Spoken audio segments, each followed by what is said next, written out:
There was one time I took what they term now as a weak shot. There was a doe in heat, ran by me. I was right on the edge of a standing cornfield with red oaks down the edge, and a doe ran by me and ran into the corn, and this 23-inch wide 10-point came running up and he was 6 yards, and he stopped underneath the oaks. He did not want to go into the corn because the corn rows were going the opposite direction. And for some odd reason, he stopped. And I did not have time to move around the tree. It all happened in just a millisecond. And I'm 30 feet up in this tree. So him being at 6 yards, I wasn't that worried about him picking me because I was basically over his head. And I lifted my bow up over my lead and swung around and took that shot. And that's a very, very difficult shot. It worked for me because I practiced that shot. It's not a shot I like taking. And of the 44 bucks I've got in the record book that I've taken out of a saddle, I've got 50 total, but 44 were out of a saddle. That's the only one that's ever been a weak shot. Big Buck Registry's Deer Hunting Podcast, episode number 287. John Eberhart, Saddle Hunting Novice to Expert. Support for the Big Buck Registry and the Deer Hunt Podcast comes from Minus 33 Merino Wool Layering System. Timeless natural insulation, keeping you warm on the coldest days while staying breathable and wicking away moisture on the wet ones. Rackology, everything you need in one bag. Now available at Rural King and Orslin Farm and Home storefronts or online at www.rackology.org. Grizzly Ears, the most advanced engineered wireless earbuds for the outdoors. Covert scouting cameras, remote cameras for hunting, wildlife, and security, and Big Buck merch. You can get cool, high-quality Big Buck t-shirts, long-sleeve t-shirch, and hoodies. And show support for this podcast by visiting BigBuckRegistryMerch.com. That's Big Buck Registry, MERCH.com.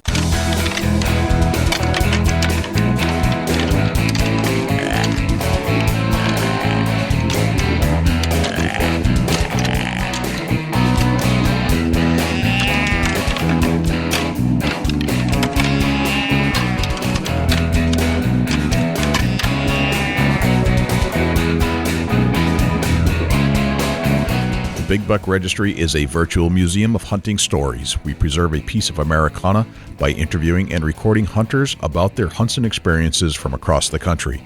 And who knows, maybe we'll learn a thing or two along the way that'll help us take our hunt to the next level. Hey, this is Adam Hayes from Team 200 and themoonguide.com, and you're about to push play on one of my favorite podcasts, Big Buck Registry. This is Art Helen from Art Helen Outdoors, Dodgeville, Wisconsin.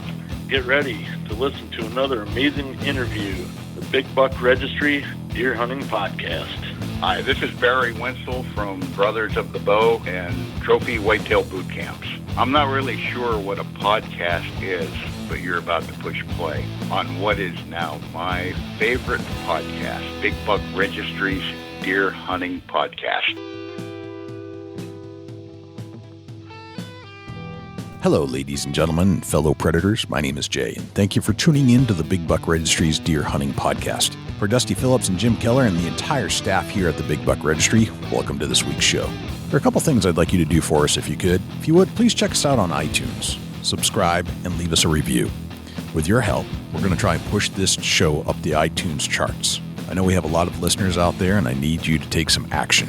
I need you to leave a review and subscribe to the show. If you do subscribe, that'll give you access and notification each and every week that a new show is released. You can also access this show in its entirety on YouTube, Stitcher, TuneIn Radio, iHeartRadio, Spotify, Google Play, and as an Amazon Alexa skill. Go to Alexa and say, Alexa, enable Big Buck Registry. It's all right there for you to access on demand at your fingertips. Regarding the harness program, we have an ample supply of harnesses to give away from our volunteer donors. If you're in need of a full-body harness, please send an email to jay@bigbuckregistry.com. John Eberhart last joined us on episode 209, where we broke down John's tactics and answered questions based off of listener curiosities. This time is a little different. Now with a few saddle hunts under my belt and a first-hand account of what it's like, I hit John with numerous questions from the novice to the legendary saddle hunting expert. We engage in many details of saddle hunting overlooked in the first interview. We'll get to our entire interview with John Eberhart in just one moment. But before we do, let's hear from our friends at Minus 33 Merino Wool Products and Jim Keller with the Deer News. let's talk about a hunter's layering system for a sec. We need to be ready for any weather that Mother Nature throws at us. With the layering concepts that Minus 33 has created with their incredible merino wool products, they've got you covered. The Minus 33's merino wool expedition weight garments will keep you warm on the coldest late season days while regulating and wicking away moisture in a way that only merino wool can do. You see, wool will absorb up to 30% of its weight in moisture without leaving you feeling wet or clammy, and wool insulates better than cotton or polyester and protects against hypothermia on those late season hunts. And here's another interesting point. You might not think of wool for early season, but with the Minus 33 wicking technology, I'll take a lightweight Minus 33 base layer any day in warm weather. Merino wool fibers naturally reject any bacteria found in moisture or sweat and gives you double protection against odor as your target buck approaches. Visit www.minus33.com to learn more about Minus 33's layering technology. Use the code BIGBUCK33 to get 10% off your next order. Now here's Jim Keller with the Deer News. Our first story this week. Putnam County man faces hunting-related charges for killing deer worth around $4,500 without the proper license. This story is from the WTHI TV 10 website and was posted by Chris Essex. A Putnam County man is facing charges after officials used his cell phone records to bust him for multiple hunting violations. The investigation started last November after a complaint of someone hunting from an off-road vehicle and trespassing. Around the same time, 37-year-old David McCullough from Green Cattle claimed he killed a trophy-class deer. Conservation officers checked their records and found inconsistent reporting of the killed deer. They say an interview showed even more discrepancies. That is when officials used a search warrant to check McCullough's phone. They say data from the search shows a text from McCullough that same day that claims he was planning to hunt without a valid hunting license. McCullough allegedly sent messages describing the deer he killed with time and date stamps from about 45 minutes before he bought the correct license online. The deer McCullough killed has an estimated value of $4,500 due to its size. McCullough is facing multiple hunting-related charges. Hunter bags rare antlered doe, deer of a lifetime. This story is from the Fox News website and was reported by Janine Puhak. One Oklahoma hunter was recently in for quite a surprise when he realized the antlered deer he shot was not a male but rather a female doe. Outdoorsman Chris Blades was on the prowl in Seminole County when he harvested what he initially suspected to be an extremely non-typical buck that was in fact biologically female. Officials for the Oklahoma Department of Wildlife Conservation have since described the doe as the deer of a lifetime. Biologists say this can occur in an average of 1 in 10,000 does. Reps for the OWC wrote on Facebook. For this reason, regulations for deer are referred to as antlered and antlerless, not buck and doe, the department said, sharing 3 images of Blades' catch in a post that has since been liked more than 2,200 times. When contacted for comment, ODWC big game biologist Dallas Barber confirmed to Fox News that Blades' catch was a white-tailed deer and described the antlered female as, quote, very rare. While it is very rare, we do see 1 or 2 antlered deer harvested each year. It is caused by hormonal imbalance, Barber said. As long as deer season is open and you are abiding by our management zone's designated doe days, it is never illegal to harvest a doe, he said.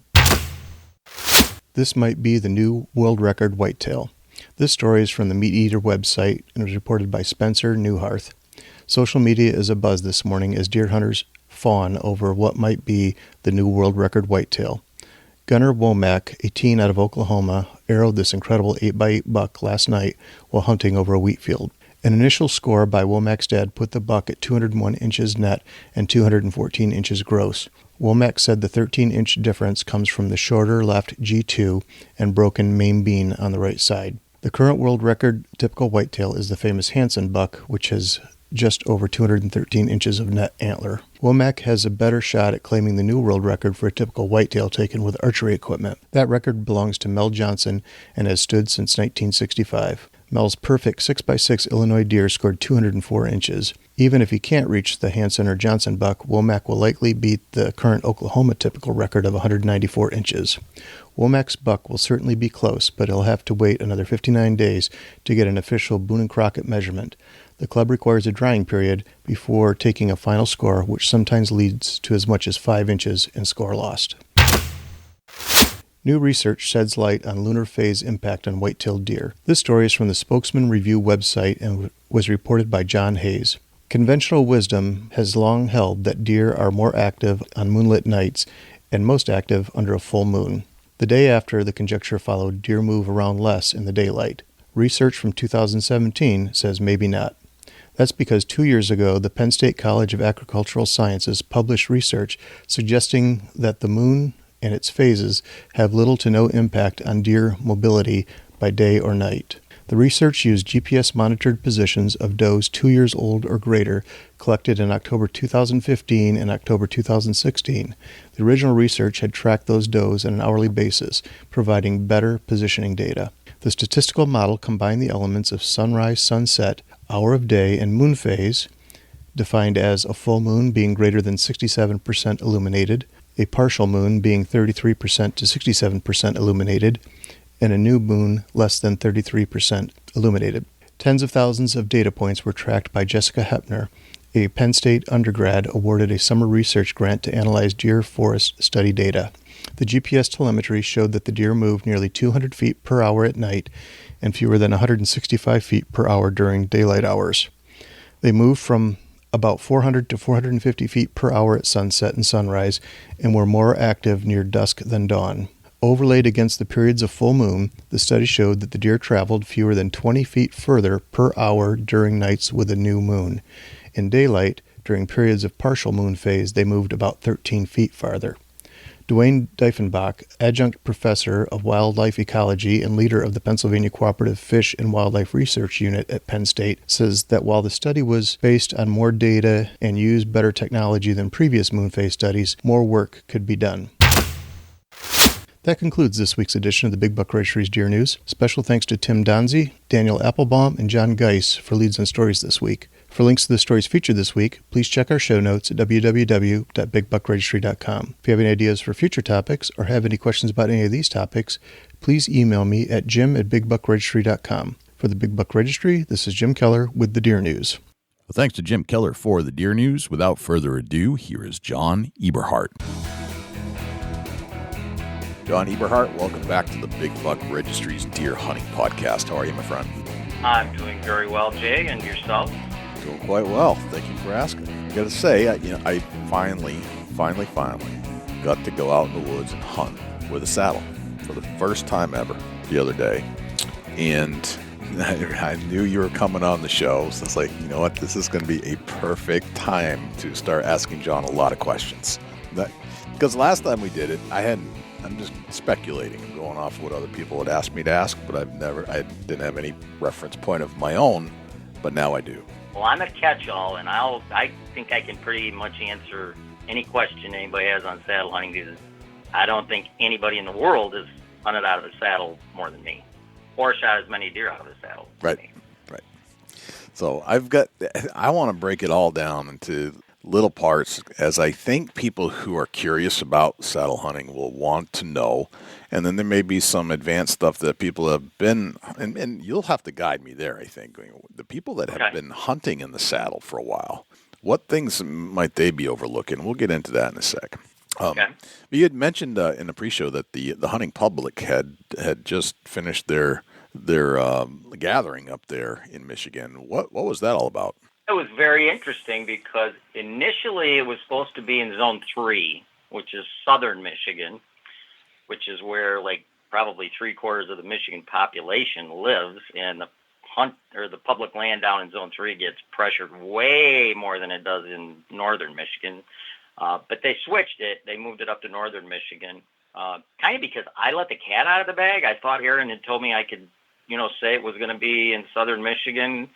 And so I said something on another podcast, and they actually emailed me, and they said, we have had thousands, not hundreds, thousands of hunters that follow us that live in southern Michigan want to know where it's at. So they moved it up to northern Michigan, where there's a lot less hunting pressure. But it just ended. I think a couple of the guys are hunting tonight on their way home, but they're all packed up and left. I think Dan is hunting tonight. Okay.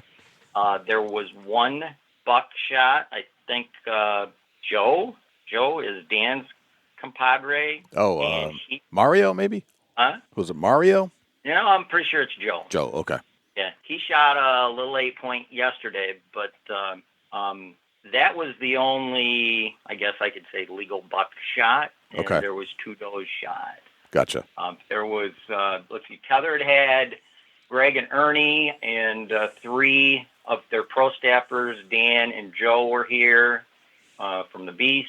There was 5 guys here from the hunting public, and I think 3 or 4 of them might have hunted. And unfortunately, Jeff Sturgis was scheduled to be here, and he came up Monday night, and then his dad died Tuesday morning. Oh, gotcha.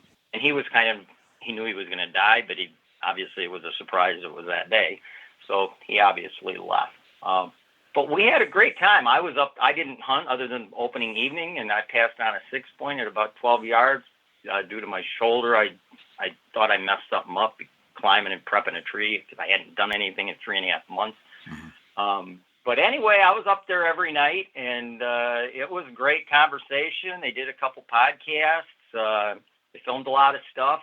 Greg and Ernie will have something being posted on Tethrd that's going to be quite interesting for everybody. It's kind of out of the norm, so okay. I'm not going to spill any beans on that. I'll let that happen. But it was a lot of fun, and you know what? I can't thank the hunting public guys enough because they're bringing public land hunting to light, and they're making it okay for people that hunt public land to kill 80-inch 8-points and little 6-pointers and stuff. A lot of times those guys feel intimidated by all the guys out west in Iowa and Kansas and the TV guys and all the micromanaged land hunters that kill monster bucks all the time. They almost hate shooting something small and showing it to anybody. Right. When in reality, it may be the best buck that they have in the area. And so I'm really glad that the hunting public is bringing this public land hunting to light. Yep. What was the premise of the get-together? Was it just to have a hunting excursion, or was there another point to it? No, they call it a hunting challenge, but, Aaron kind of runs it. Aaron and Zach from the hunting public kind of run that. Yep. And it's not really a challenge. And, I kind of got that from Aaron several times. It's just a get-together where people can kind of go out and hunt and exchange stories, and basically some place where the hunting public can get some footage and film some stuff and get some footage from other hunters that are pretty well known. Yep. And, put it on their Facebook page and on their YouTube videos. And obviously Tethrd's going to do the same thing. So it's more of a get-together, even though it's called a challenge. Okay. All right. So it's kind of like deer camp, but heavily weighted with social media. Yeah, that's a real good analogy, actually. Okay. That's perfect. All right. Because, that's what you do at deer camp anyway, right? You get together, you tell stories, you go hunt, and, there's not a competition, but there is, in a sense. It's not... Perfectly stated. Yep. Absolutely perfectly stated, yes. Yep. Everybody wants to see, everybody's encouraging, whoever can kill the biggest buck, and if it's you, you're psyched, and you hope it's you, but you don't feel bad for the person that does. But there's always a little ribbing after the fact that, hey, I got it and you didn't, or whatever. It's just, it's part of it. Hunting's all about egos, so absolutely, no doubt about it. Yeah, that's a good point. That's a good point. Well, that's good. Anybody that denies that is lying to themselves. That is correct. That is correct. Well, I'm glad they put that together. It sounds like an interesting get together. Let's talk about some saddle hunting here a little bit. And you came on our show about 2 years ago, a little over 2 years ago, and we had a great conversation. We got a lot of feedback on the show. People loved it. Your wealth of knowledge when it comes to the subject matter, and as you said, you probably have been hunting out of a saddle longer than anybody on the planet. So I'd like to kind of go back a little bit and just kind of refresh some of the topics we covered there. How long have you been hunting out of a saddle, and how did you decide that was the way you wanted to start hunting? Well, in 1981, I started hunting in the mid-'60s, and I became relatively successful for my area, the areas that I was hunting, probably by the mid-'70s. And I was always wanting to up my game. And I went in this sporting goods store, and I saw this thing called the Anderson tree sling. And it was hanging on a shelf nobody in the store knew anything about it or how it worked. It looked like a seat belt gone wrong. It was just a bunch of straps, seatbelt straps, 12 hooked together. And I looked at the pictures, and it looked, it was basically a guy hanging up in a tree, kind of like a consumer's power guy would be hanging up on a telephone pole, or an arborist, cutting branches up in a tree. Sure. And I thought, well, that's kind of a unique concept, because I never cared for clanky, noisy, cumbersome tree stands. I hated them. Right. Back then, I'd rather get up in a tree and stand on a branch or put a 2x6, crotch of a tree and hunt off that than hunt out of a tree stand. So I bought one, and it was extremely awkward, and I bought it in 1981. It was very awkward, and the first time I, wrapped the lead around the tree and I let go, it was like you think you're going to fall, because it's different. You're facing the tree as opposed to facing away from it like you would in a tree stand or standing on a branch. Right. And it was awkward. It wasn't that comfortable because I had the lead as high as I could reach. But in my mind, I was thinking, my God, the advantages of this thing. I can put steps around the tree. I can shoot 360 degrees. I can use the tree as a blocker, between me and the deer, and move around the tree so the deer can't pick me. I can hide behind the tree if I'm hunting in an apple tree or a white oak tree, where there's multiple deer feeding for 20 minutes, and I can totally hide behind the tree, just peek around the side. And then just lean to the side a little bit when I wanted to take my shot. There was no heavy, cumbersome stands to carry. There was never any creaks. It's all fabric, so it's totally 100% quiet. After I used it a while, it became extremely comfortable, way more comfortable than any tree stand. And I tended to hunt higher because once I got comfortable in it, I knew I couldn't fall out of it. You can't fall out of a tree saddle. It's impossible. If you use it correctly, you cannot fall out of a saddle. Nobody ever has. And so I just saw the many advantages, and over the next 2 years, I made some modifications to it. I totally changed the lead strap. I changed the bridge, and I modified it the way I wanted it so it was comfortable to me. And there's two things in my hunting career, that have totally 100% changed my success rate. And the first one was the saddle. The second one was properly learning how to care for and use and store scent-lock activated carbon line clothing. Those two things both made huge surges in my success rate.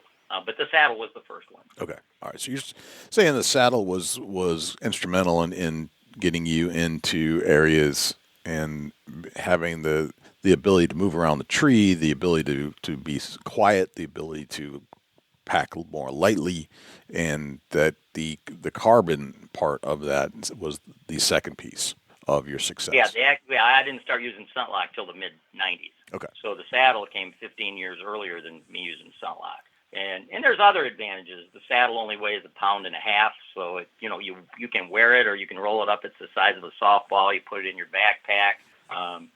You can prep 40 trees and you hunt the saddle out of every single tree because it's always with you. You don't have to buy a stand for each tree. Right. There's way more advantages. There's probably 22 advantages that I can think of that a saddle has over any conventional stand. You can hunt leaning trees, leaning up to 15 degrees. In fact, leaning trees are oftentimes more comfortable to sit in because when the tree's leaning slightly away from you, like you're standing on a ladder, it's just more comfortable to be on it. Yeah. And one other thing I gotta throw in there, you definitely shoot more accurately because basically your body weight is distributed into 3 parts. You've got weight on each one of your feet. Each one of your feet is on a step or a platform, a little tiny platform, which I'm not a platform guy. I'm not a big fan of the platforms. And then most of your weight is in your butt. You're sitting in like a little hammock style seat. So when you take a shot, you've got 3 solid contact points to the tree. Whereas when you're in a stand, a lot of times you stand up to shoot and you're balancing on both of your feet. So you're not nearly as stable as you are with a 3-point hitch to the tree where there is no shaking or anything whatsoever. Right. And I want to add to that in a little bit when I share my experience. It's I think the last time we spoke, I don't know if Tethrd had actually come out with their apparatus yet. Do you know if they had not? They had not. Correct. Okay. I was pretty sure that you were still kind of using your mod stuff, but there were whispers that there was a company that was going to be doing something, and Tethrd has since released their products. We had Greg Godfrey on the show and walked through, and because I wanted to do a whole series of interesting new products that had kind of come out, and I did it before Christmas so people could get an understanding of what some of these things were and actually hear from the company themselves or somebody closely connected to it, and really get a breakdown of what this was all about so they could have a better understanding before they bought it, what it was they were buying. And pre-Christmas kind of made sense.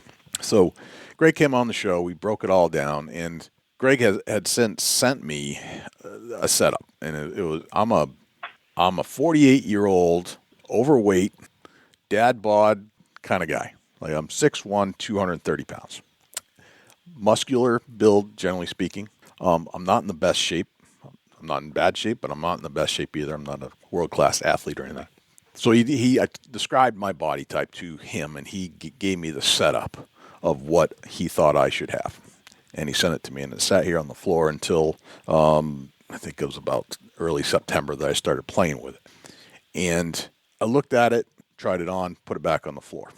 Looked at it again next couple days, played around with some of the connectors, and watched a lot of YouTube videos on how in the heck I was supposed to set this thing up. And it all makes sense. Like it's no different to me than putting on a regular harness or any kind of a safety vest of any sort that you would have hanging from a tree. This setup itself is different, but the complexity of actually putting it together is no different than any of that. Would you agree? Yeah, it would be kind of like putting on a climbing harness to prep trees with if you're putting in steps and stuff. Yeah. It'd be kind of similar to that. Yeah. Okay. Yeah, it's very similar to that. It's as far as a safety harness, it's different than a safety harness because when you're in a tree stand, you've got a safety harness basically coming off the tree and it's going into the back of your jacket. So That's another cool thing about a saddle. A saddle is connected down at your waist. Basically, you're like sitting in a little diaper. Right. So there's nothing above the waist. Right. On like the Mantis saddle. So if you want to change your upper clothing and, change your layers and stuff as it gets colder or as it warms up in the morning, it's really simple to do, to just take off your jacket, add or take stuff off. Whereas in a tree stand with a safety harness strapped against the tree going down your jacket, you got to undo everything, take off your jacket, change your stuff out, and then put it back on. But other than that, it's very simple. It's just like looking at a lineman guy up, or a guy up on a telephone pole for consumers. Right. Yes, it's the same kind of concept. I think we should break it down a little bit more. But one of the things that kind of came to mind, and I've heard you say this a few times. I mean, it's great to have a hunting apparatus that you can get up in the tree with, but it isn't going to do you any good unless the deer are there, right? It doesn't matter how good your harness is, or how good your setup is, or how neat it is. If the deer aren't there, it doesn't matter. So that's pretty much the truth. Right? You can have absolutely. You can have the prettiest swing in baseball, but if you can't hit the ball, it doesn't matter.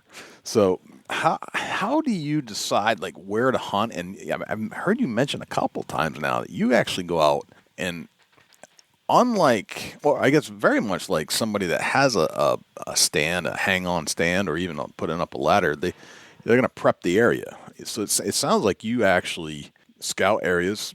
You do pre-installment of your setup. You're trimming branches. You're trimming trees. Is this a requirement that you have to go into these spots each and every time and make sure that you like that spot and that there are actually deer there? No, that's not a requirement. That's my preference. Right. Obviously, if you can go in, I do all my scouting. Well, I'm not going to say all, but I do 96, 98% of all my scouting and location preparation during February, March, and April. Okay. So I'm looking at last year's signs. So I will go into every season with approximately 40 trees that are prepped.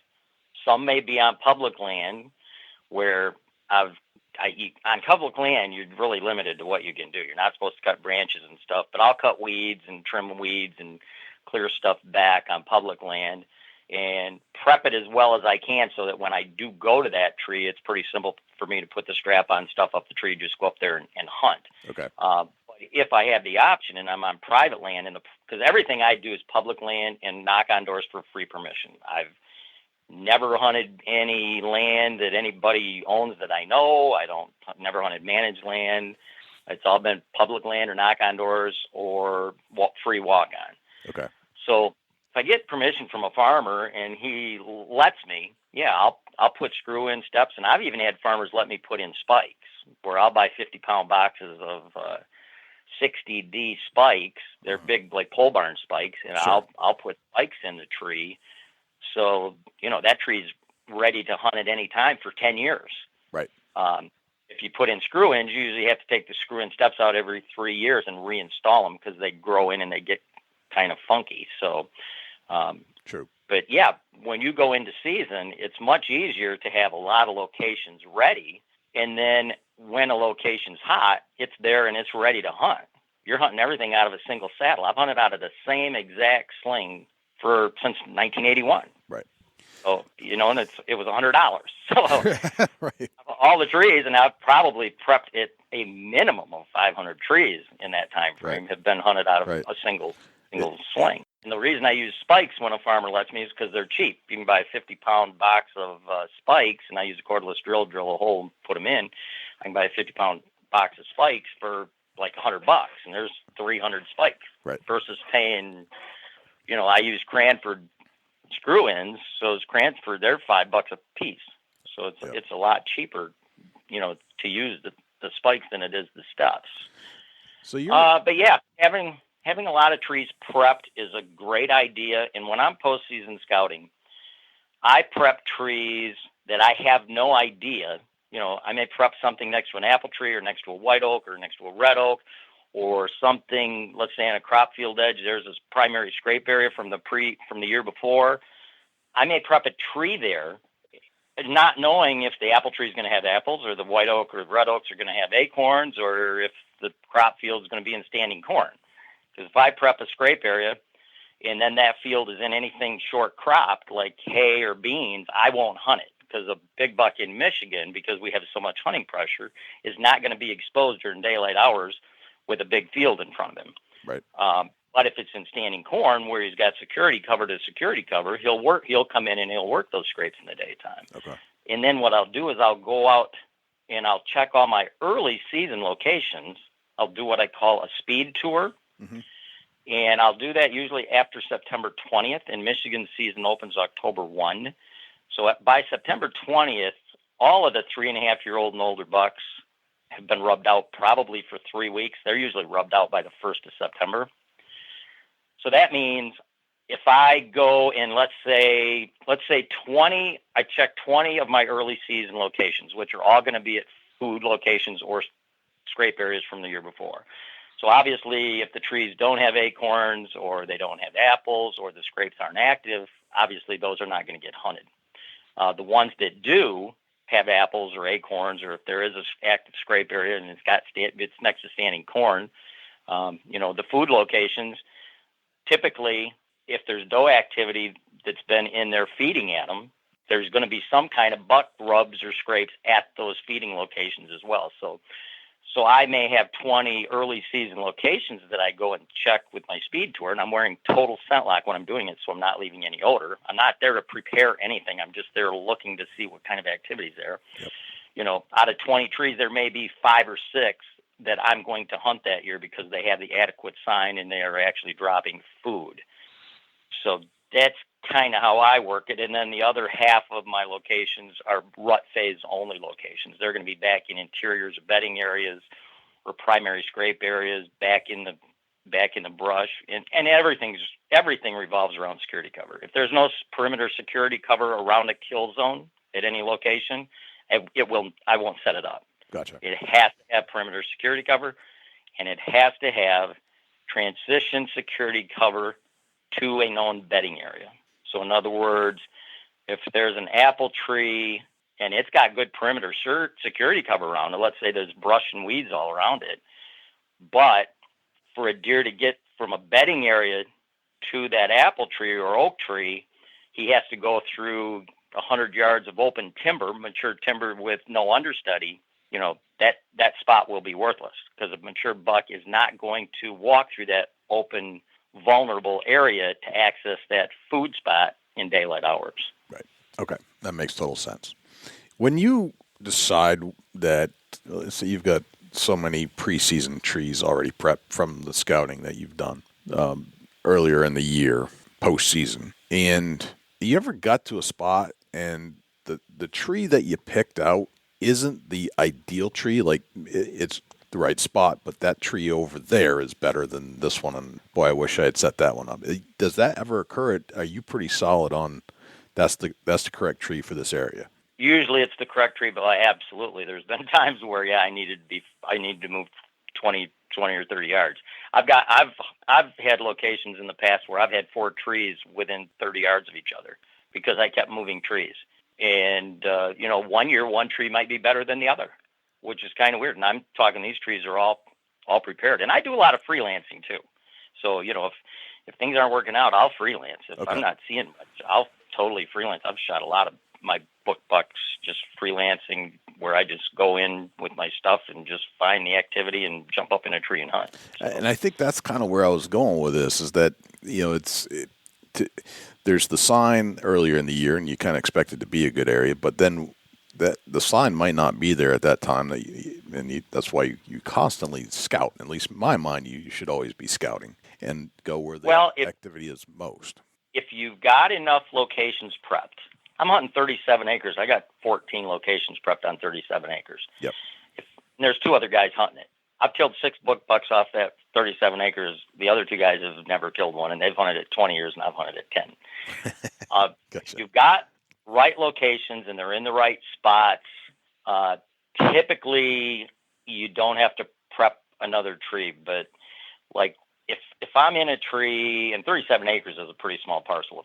If I'm in a tree and I've got permission on 200 acres, or I'm on public land, which is thousands of acres, and it's not panning out like I thought it should, and I see activity, 150 yards in a different direction, absolutely, I will get down and move. My biggest buck, which was a 180-incher, that's exactly how I shot him. I got down and moved in midday and shot him in the evening. Okay.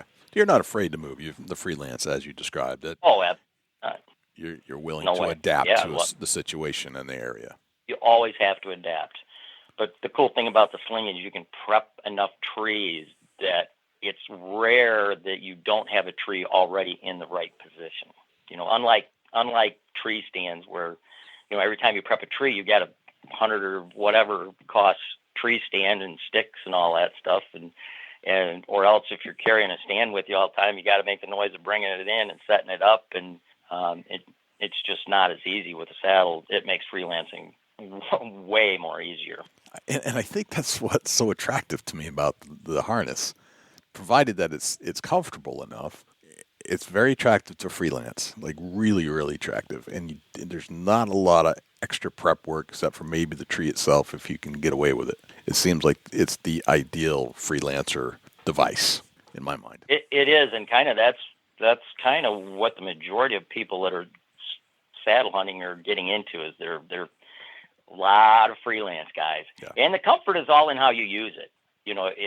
If you're a guy and you buy a saddle and you don't hook it up correct, a lot of times some of these videos show reaching up as high as you can reach and wrapping your lead strap around the tree. And if you do that, you're going to be uncomfortable because that lead strap's coming right down in front of your face because it's at such a steep angle. I always put my lead strap about nose level around the tree, where it's coming down to my waist at a 45-degree angle. So I'm more leaning back into the saddle as opposed to all my weight straight down in it with the lead way up over my head. Okay. So there's definitely ways to hunt in a saddle that are more comfortable than others, and you kind of have to play with it, and also your steps. I like my steps 8 inches apart going around the tree. That way they're very short movements. I can control my movements so I don't have anything rigid, because usually when you're moving around a tree, it's when something's coming close. You're moving to get in position. Yeah. So, with a platform, a lot of guys like platforms, but that puts your body 18 inches away from the tree because your feet are typically on the front of the platform. I like the steps because then my legs are somewhat straddling the tree and my body is kind of blended right into the tree. Right. And then when I want to move around the tree, it's very easy to just move around on those steps around the back. Whereas if you got your feet on the front of a platform, it's 18 inch. The platform is 18 inches deep, and you go to move around the back of the tree. That's a pretty long, rigid movement. And a lot of times, if people don't put the steps properly, gravity has to take over your body for a brief millisecond till your body swings around into that position. And when you got a deer coming in on you, if you can't control your movements, your odds of getting picked are pretty high. Yep, gotcha. So let's kind of break it down as far as getting into the tree. You've talked about spikes, and if you have permission to do some more invasive type structure to get in, but generally speaking, and on public land, you can't cut stuff, you can't drill into stuff, and I think not generally speaking, 100% of the time, there isn't any public land you can scar the tree. Yeah, and the reason I say generally is that, like, in New Hampshire, for example, and I think it's different than Michigan, is that we have the land use laws that go back to colonial days. So if it's not posted, you can hunt it. You're free to roam, as opposed to, and I'm not exactly sure what Michigan's like, but if I'm assuming that if you don't own it, you can't hunt it. I don't know if that's true or not, but that's kind of the impression I was getting. It's true. If you don't hunt it, if you don't own it, you can't hunt it. It doesn't necessarily have to be posted. Okay. Because all public land is posted as such. Okay. So in New Hampshire, it's a little different. There's vast areas that are public but are owned privately, but you don't need permission per se. You should often get permission, but it's the opposite. So if it's posted, then you can't hunt it, as opposed to if it's not posted, then you can. So in New Hampshire, you can hunt it if it's not posted, period. Now, gotcha. That being said, it's considered public land, and you cannot drill, you cannot cut or do any of that stuff unless you have landowner permission. Then you actually need the permission to do all that stuff. So in that sense, it's identical. Mm-hmm. Now, how are you on public land getting up and down the tree? And I'm looking at steps for the most part. There are multiple ways to do it. How are you doing it? Personally, I use Cranford. They're called strap-on rope steps. Okay. Basically, it's a rope. It's a metal step. It's a folding step. It folds up, and there's a rope that goes around the tree. It hooks on a hook on the other side of the step, and then it's got a little thing you pull, and it snugs it up to the tree. And they go on 20 seconds, maybe you can put one on a tree. Mm-hmm. And so I'll typically carry about 14 of those, and those will get me up to 25 feet. And then up at the top, I'm using something that came out that's pretty new. It's called a Cranford saddle scaffold ring of step. So it's on a ratchet, and they are using a ratchet just for liability purposes. A lot of guys are taking the steps off and putting it on a cam lock strap. That way it doesn't make any noise, because a ratchet strap does make some noise. But those are folding steps as well. They'll go on any strap, and you just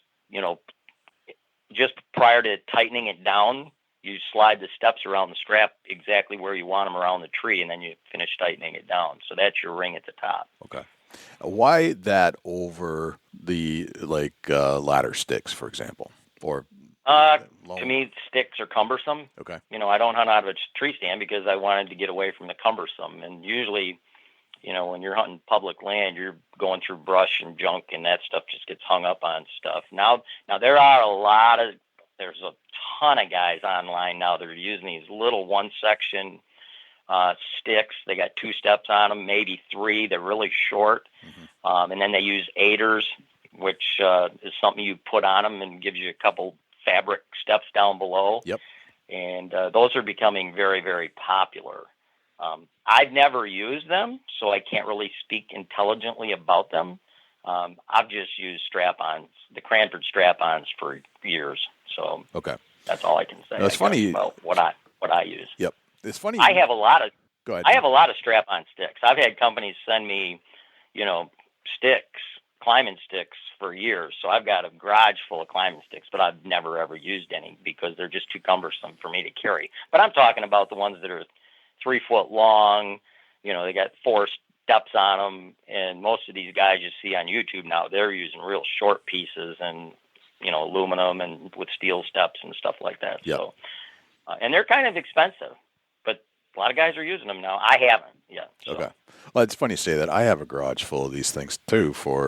They'll send me one to review it and use it and see what I think about it. And so I have a similar problem. I am using them because I haven't gone to the Cranford step. But it's funny. I'm looking up Cranford as we're talking, and it's funny you say that because I have seen Cranford steps on Amazon and seen people using them for saddle hunting, and I like the design, and it's funny because I have this like precursor to this metal step that I use as my bow hanger, and it was just this plastic step. They probably don't make them anymore because they probably ended up being not safe enough. They weren't sturdy enough. The strap-on? The strap-on, yep. Yeah, it was made by Ameristep, and they got sued, and they quit making those. There you go. You're correct. But they make great bow hangers, is what I found out. They're really light. Yep. So I kept that, and it becomes my bow hanger, and I just put a little clip on up at the top, and I can hang whatever I need to, and it's really lightweight, and it doesn't add any poundage. And it frustrated me because I had it hung in with a ladder stand at one point, and somebody stole my ladder stand, so I had to go get my steps to go back up to get that, because it was still at the top of the ladder stand. They took the ladder stand, but they didn't take the Ameristep plastic strap that I had also hung there. For some reason, they didn't want that, but I had to get out my all the aluminum steps that people had sent me so I could go retrieve that, and now it's become my bow hanger no matter where I go. And because they don't make them anymore, I can't buy them anymore, and that was the only one I had.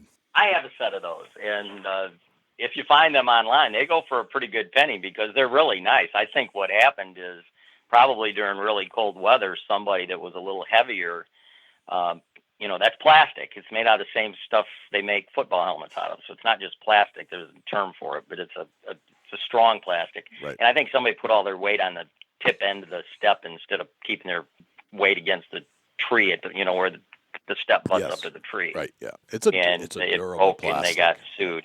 Yeah. And Ameristep also makes screw-in steps, but they're very, very difficult to start. That's one thing you'll find about Cranford. Cranford steps start and go in the tree extremely easily. Okay. All right. I can put his Cranford step in 15 seconds.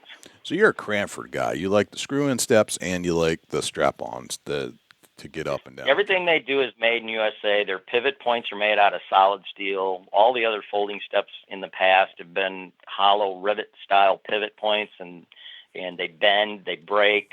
My son Chris bent 4 of them, and he weighs 150 pounds. Okay. Cranfords have case-hardened pivot points in them, and they're just durable. They're not going to make anything that's ever going to fail.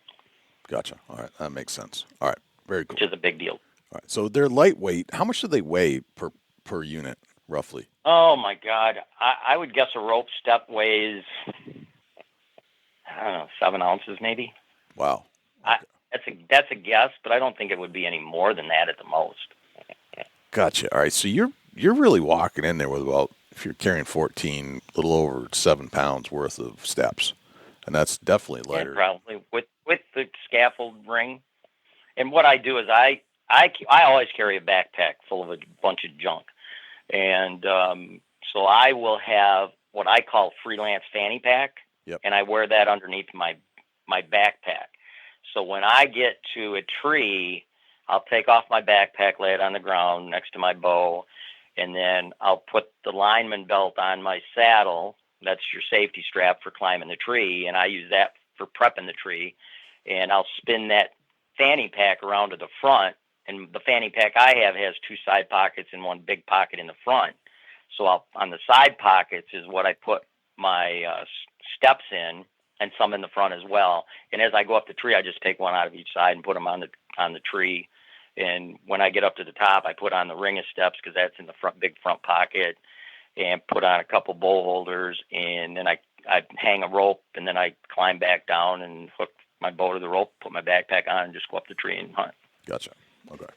So my setup that I was given by Tethrd, and Tethrd's not a sponsor of the show. I don't know if they're a sponsor of yours, but they're not of ours. But they were generous enough to send us one of these units for me to try.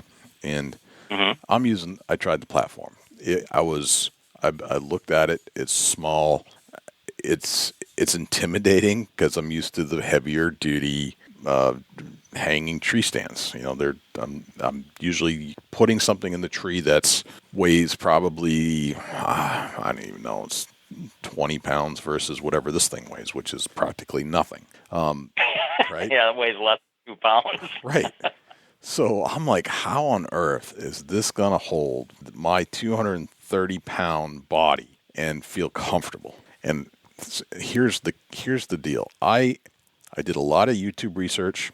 I played with it, the saddle at the house. The first time I ever used it, I went in the dark and actually hunted out of it. I did not practice. Now, I'm not recommending that anybody does that, but I wanted to see how easy it was to do if I just went in cold. And I have climbed with sticks before, so that part I was comfortable with. I've used lineman ropes before. That part I was comfortable with. But actually, I set the stand up, and I put it in the tree, and I'm completely connected to the tree at this point. And I put it, and I just remembering from what I had on YouTube, set it up, put it down, and I stood on it. And I was like, and as that foot touched it, I was like, oh boy, here we go. But I put my tether in. I followed the instructions exactly, and so it was solid. I could not believe how solid it was. Well, that rope is 7,000-pound test, Yep. and that platform, it's ridiculously strong because it's a one-piece molded. There's no welded joints or anything like that. It's very, very strong. I was blown away. So with the tether in, with my lineman belt on, I'm stepping onto the platform. And I'm full on stepping up. Like, there's no weight really connected to the tether or my lineman belt at that point, and it fully held me, no problem. Like, it was astonishing how strong it was. Yep. So, They're very strong. They've had them tested, and they're stronger than almost any tree stand that's ever been made. It was incredibly impressive. So from got to keep in mind it's shorter, and the closer it is to the tree, the less leverage it's going to have on the end. Right. That's good. Very good point. The longer farther way out you are from the tree, the more leverage you're putting if you're standing on close to the end of it. Right. So you don't use the platform. You like the steps. You like the circular steps. I like the platform is comfortable. Mm-hmm. I'm about killing deer. Right. I like to be comfortable, but I think that platform over time will cost people deer because the large body movement you have to make moving around to the backside of the tree, and also your body being basically 2 foot away from the tree as opposed to straddling the tree when the foliage is down, you're just much more apt to get picked by a mature deer. Obviously, if you're just hunting subordinate bucks and does and fawns, yeah, you're probably okay. But your old matriarch does and your big bucks, if there's something sticking out away from the tree, 2 foot, a big body, and it's in their vision, you're gonna get picked. I mean, maybe not in Kansas or Iowa or Nebraska, but if you're in a PA or a New York or West Virginia or Michigan, where there's lots of hunting pressure, and most of the deer that are 3 years old and older have been shot before and have wounds, they look for hunters in trees. So the closer you can keep your body profile to the tree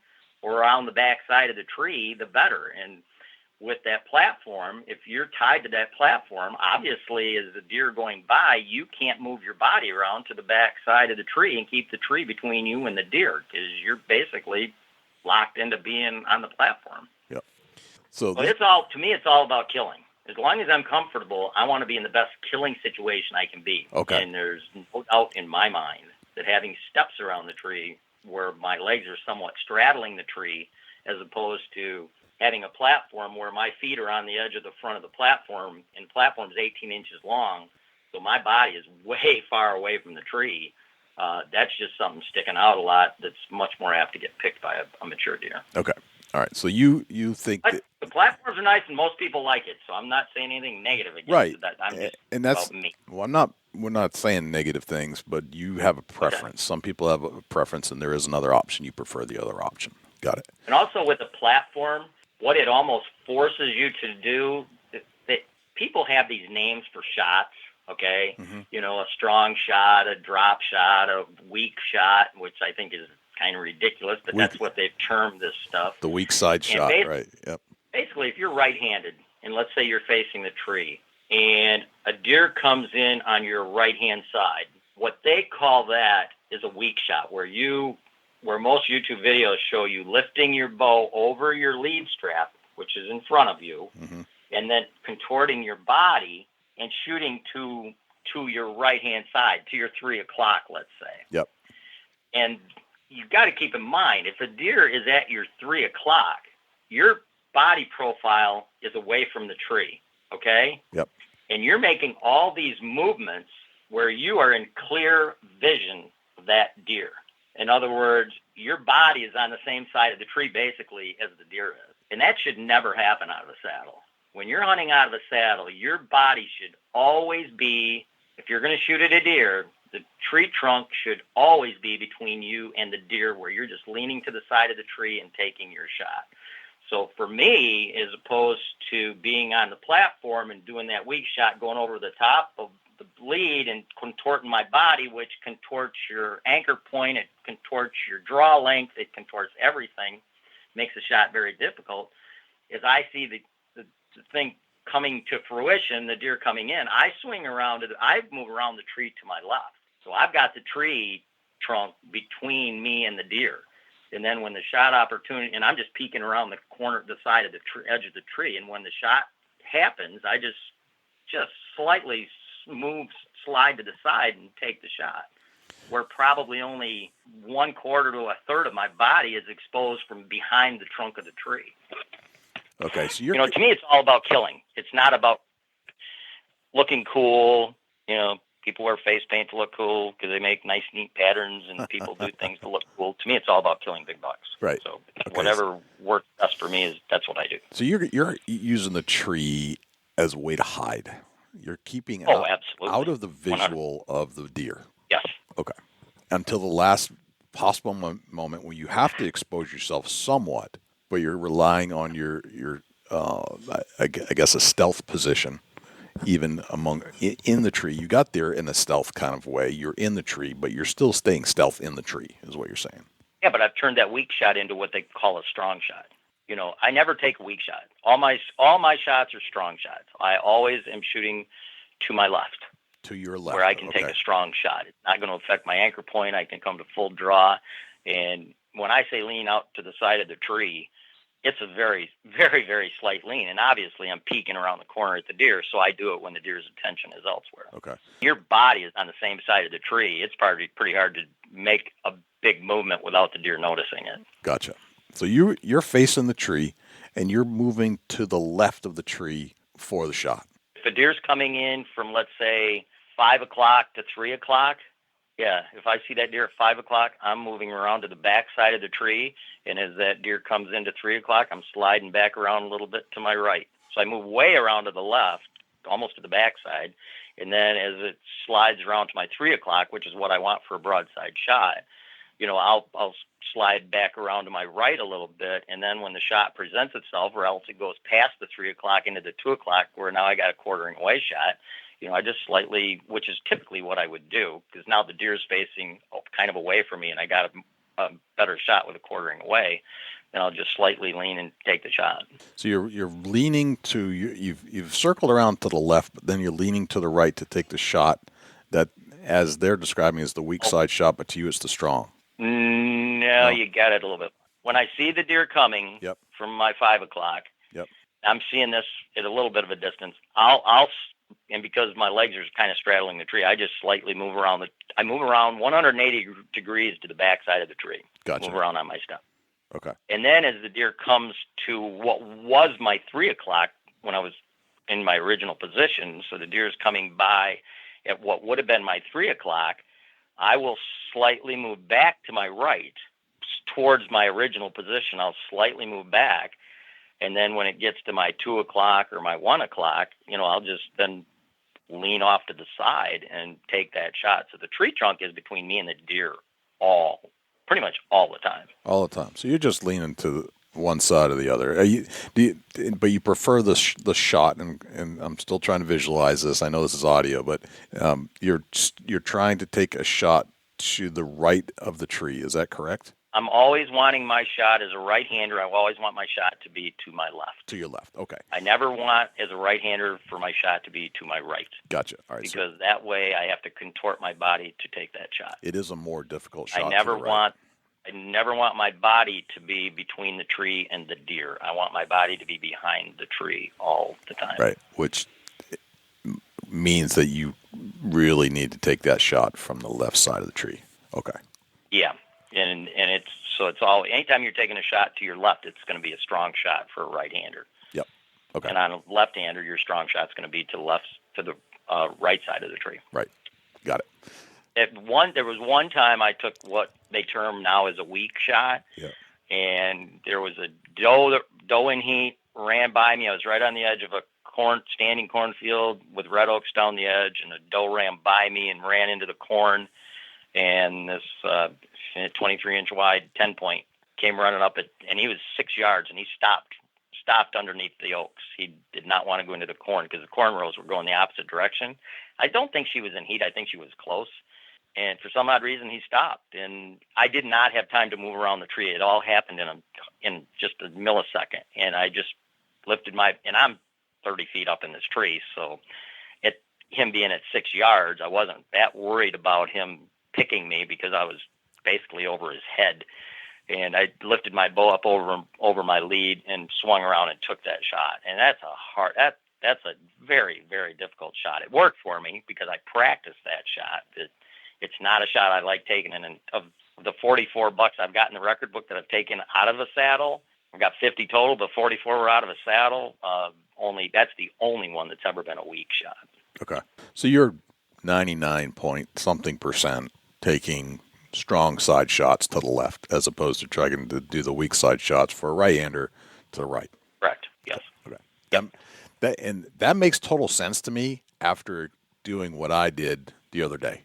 Just trying this. So I'm coming from a standpoint where bow hunting is popular in where I am, but we really wait for snow so we can track deer using a firearm on foot. Very rarely are we hanging out of trees.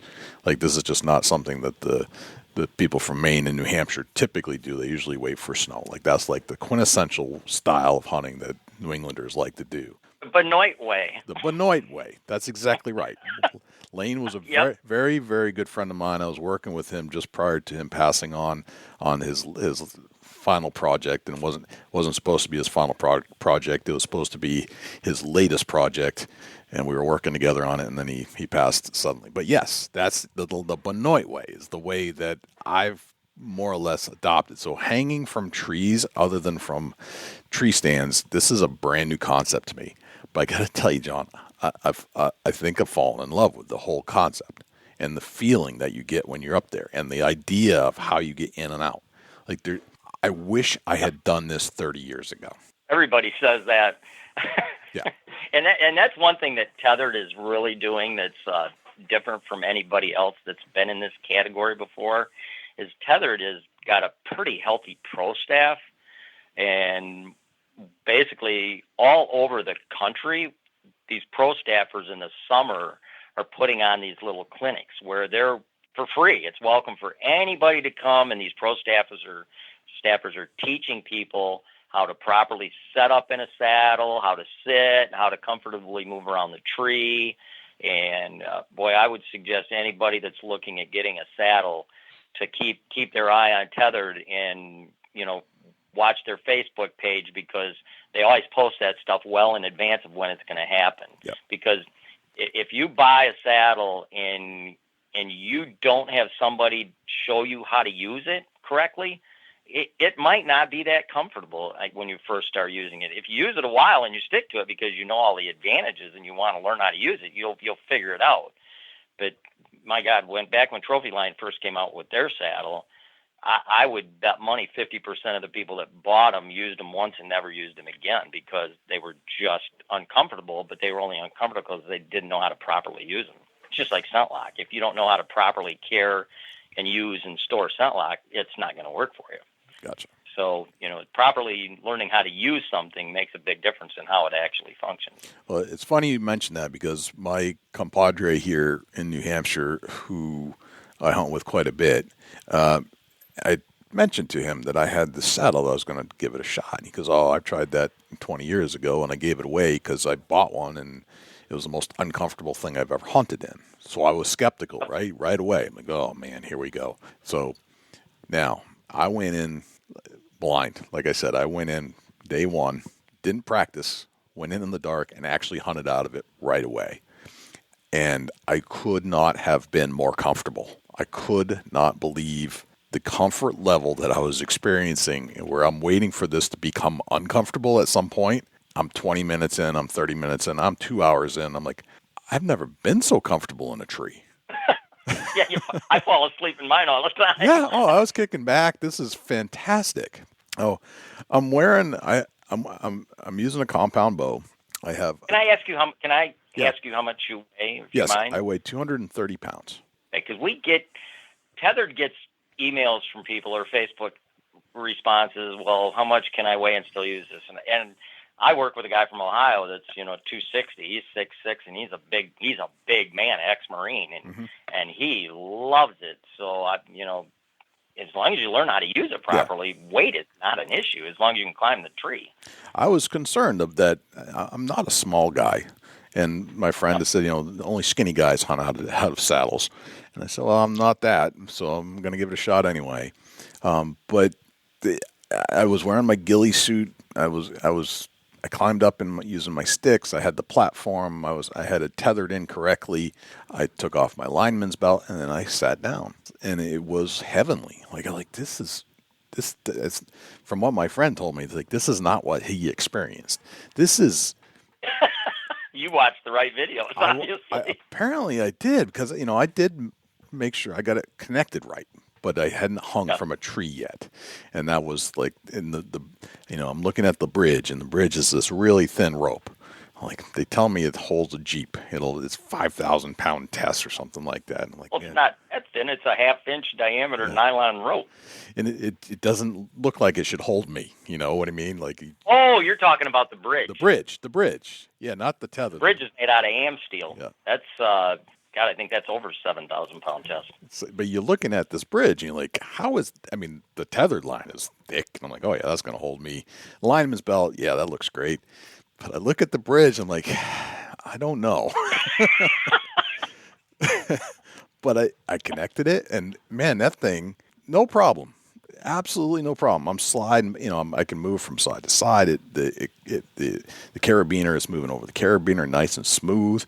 And what really blew me away is how subtle your movements can be and how effective you can be without being herky-jerky. You can really subtly move with a smoothness that you can't necessarily do because you're just used to moving quickly. Yep. Well, keep in mind, do you fish? Yes, I fish quite a bit. Okay. If you've ever used braid like Fireline from Berkeley, yes. Basically am steel is the same stuff. It's Dyneema. Okay. And basically, thread for thread diameter, it's stronger than steel. It's called am steel. The stuff is just. I agree with you though. Even at my weight, first time I got in a mantis, and I'm looking at that, because I think that's 1/4 inch. Right. But imagine a 1/4 inch diameter Fireline. That's how strong it is. I can pull my boat with 6 pound test Fireline. Right. You're I'm hooked on a log or something. You're right. So it's pretty strong stuff. It's not going to break. That's a great way to think about it. If you can pull your boat with some fishing line, and this stuff is that stuff, and it's a 1/4 inch thick, darn right it's going to hold you and 10 times you, 20 times you, if you're a 230 pound man. Correct. Yeah. Yep. Yeah, you have no worries. Yeah. Something else will fail before that does. That's for sure. Right.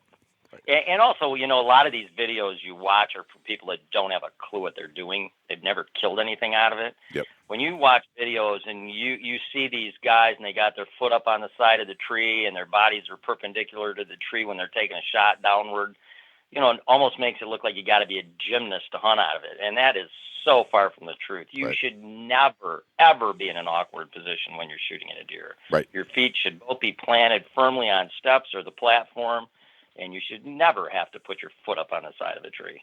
Right. So, yeah, I never have. I haven't yet. I've only done it once, but I'm I'm not a gymnast. I'm definitely not a gymnast. I don't bend very well. I'm glad you said that your weight and that you were comfortable, because they get asked that question all the time. Yeah.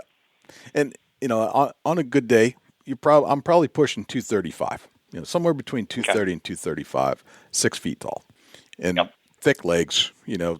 I've got a power lifter body when it comes down to it. Okay. Ever think about getting into cage fighting? No. Like I said, I don't bend well, and when things go to bend, it does. I can pick things up and put them down, but when I start to try to move out of a certain other position, it didn't work well. Now, that being said, I truly enjoyed being able to stretch out my calves or leaning back, and I could really get a good calf and leg stretch out of those things. I was finding ways to do yoga in the tree stand while I was in there, and I felt like it relaxed me. There you could do things hanging from that tree you can't really do any other way. And I am so glad you mentioned that, Jay, because I didn't even think about that. But that is a huge, huge factor. Because did you have the rope man, or were you using the Prusik knot adjuster? I had the Prusik knot. Okay. The cool thing about a saddle is you can adjust how much you drape. At any point in time, within a couple of seconds, you can let a little bit of your lead out so that you got more weight in your butt. Or if your butt's getting sore and you want to put more weight on your feet, you just lift your weight up and slide the Prusik knot up the lead rope, and now you got more weight up on your feet and you're standing more upright. Mm-hmm. You can change how you sit, how you drape in literally moments. And on an all-day sit, that's a big deal, because if you sit on a tree stand in the same position all day, stuff starts falling asleep. Yeah, right. Body parts, your legs fall asleep because you got pressure points on the front edge of the seat. Right. Nothing fell. My limbs fall asleep in my seat in the office, or in my podcast studio. My legs will fall asleep. And some of these new stands with the mesh seats, and some of these tree stands, I haven't had any issues there. Nothing fell asleep at all. Not even close to falling asleep when I was in the Sling.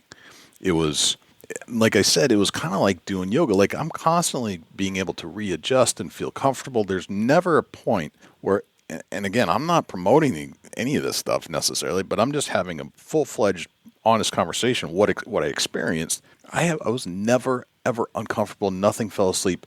Nothing even felt out of place. I had never been so comfortable just being in a tree. I've been in tree stands where I just couldn't get comfortable.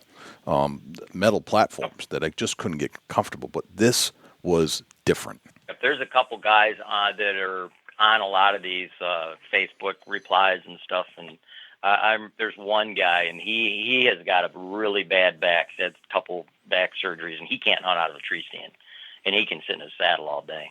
He said, I couldn't hunt out of trees until I got a saddle. Yeah, it truly is mind-blowing. Okay, so I'm in the tree stand. I'm watching porcupines walk around all over the place. They're coming in and chasing each other, and each porcupine gets bigger. And I was thinking, a good hunt, huh? It was a great hunt. I couldn't believe it. And it's the sun came up and it's chilly. It's 35 degrees or something like that. And I'd walked into the spot, and I was in a spot that I had scouted routinely on snow during tracks. I tracked many deer into this area, and I kind of knew now where their bedding was just from learning everything on snow. Like that, I knew for sure that I was most likely going to see a deer.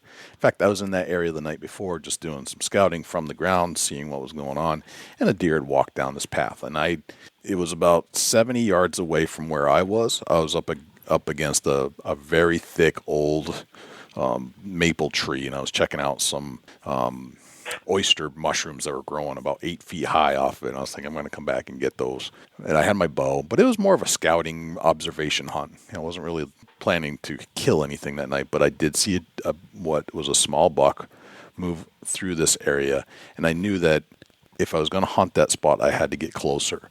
So I had picked out a tree that night, and then I got out of there. Went back first thing in the morning. Porcupines everywhere. Got up in the Sling. As I said, I was as comfortable as I've ever been in any tree.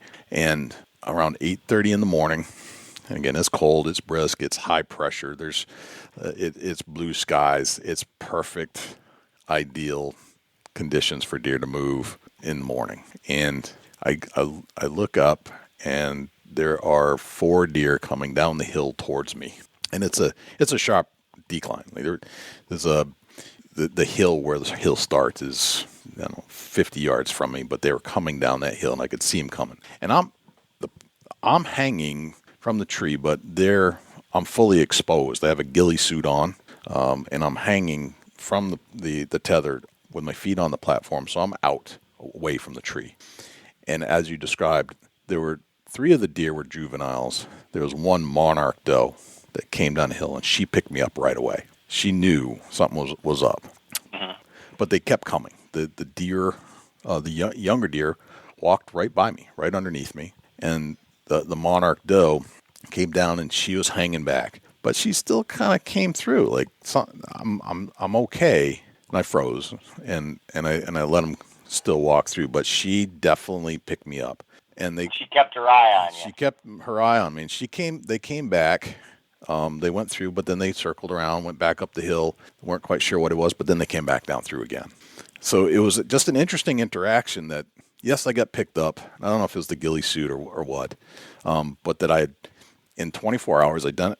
Well, I can't say in 24 hours, but I knew that was a spot because I'd done my homework. I knew every single deer track around this area always led to this one little bowl of goodness where everything kind of ended up, where there were beds and cover and places to come from out of a feeding area. And I just kind of knew their travel routes. So I knew that there was a good chance, seen the deer there the night before. But in 24 hours, picked out a tree, got up in a stand, and could have shot a doe if I wanted to. So that's awesome. It is awesome. And I'm like, this all happened in one night, going in cold. So all in 24 hours, I set up, and I've got 4 deer underneath me at 10 yards, and they had no idea, and they were still comfortable with me there. Yep. Now, it's a good feeling. It's a great feeling. Like, this is crazy, and I was comfortable up until that point, and the excitement just blew my mind, and I know that a lot of that had to do with the quietness that I was using to get in and out. I went in from a direction where I figured the wind was right. I knew that if I came in from this other side, that they would be coming towards me, and that I wouldn't bump them going in at this particular area at that particular time of day.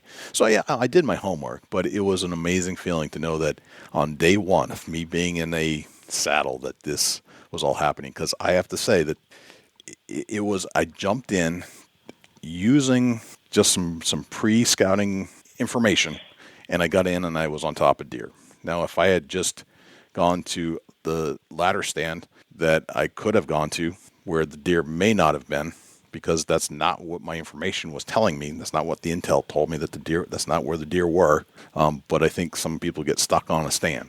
But this is pop in, pop out, and I was on top of deer and could have taken a shot. It would have been awesome. That's a perfect example of a freelance do-it-yourself hunt. That's exactly right. What's really popular now. It was a freelance hunt, and it worked out perfectly. Yep. So. Yep. That's getting to be really, really popular now, and that's kind of cool. You went out of your comfort zone, and it worked out. Now, what I would typically tell people is, to put some steps, like put a ring of steps or put your platform like 18 inches up off the ground in a tree in your yard and throw targets all around the area in different directions. Yep. Or have your kid or your wife out there moving targets around and practice moving around the tree and shooting before you go out. But you just did it on the spur of the moment. I agree. And I think, I wouldn't recommend doing it like what I did. I would strongly recommend getting used to it in the yard, hanging up, move the targets around, or have a few targets and just shoot, because I'm not sure I was all that comfortable shooting. Because I did pull my bow back once, and I think my bicep felt funny, like it'd gotten cold and just wasn't ready to go into action, kind of thing. So I do think you're absolutely right. What I did is probably not the best way to do it, but I was I wanted to test how quickly I could get up and get in the dark, not doing this ever before. And I don't you were actually testing your ability to use the saddle as opposed to, Yes. Correct. practicing and trying to kill a deer with your first. Right, hit. yeah. That wasn't your. The primary objective was not necessarily to kill a deer that day. It was really to use the saddle. Just so happened that I probably could have killed a deer that day if I wanted to, but I wasn't quite confident with my shooting yet, so I didn't want to just do that. Now, knowing that, I'll be practicing in the yard and doing some more testing with the thing to make sure that my shots are on. I shoot a lot. It's not like I don't shoot. I shoot from elevated platforms. I shoot for lunch. I'll go out and shoot a few. So I do shoot a lot, but it is a different feel shooting from the saddle than it is from a platform. I have to say, like, just holding the bow, it feels sturdier somehow. Like I don't feel like You're a lot more solid. Yeah, I feel like my feet are more locked in, which in any physical anything, there's a lot of anytime you're using your core and your feet are steady, there's a lot more balance and structure to everything else. You're not having to balance yourself standing on a platform, Yep. balancing yourself just on 2 feet. Right. Yeah, and looking into the abyss in front of you. Correct. Yep. And Once you use a saddle for a while, you'll never even look at a tree stand. And the tree stand companies absolutely hate saddles because it goes against the grain. Tree stand companies want to sell you a stand for every tree you have prepped.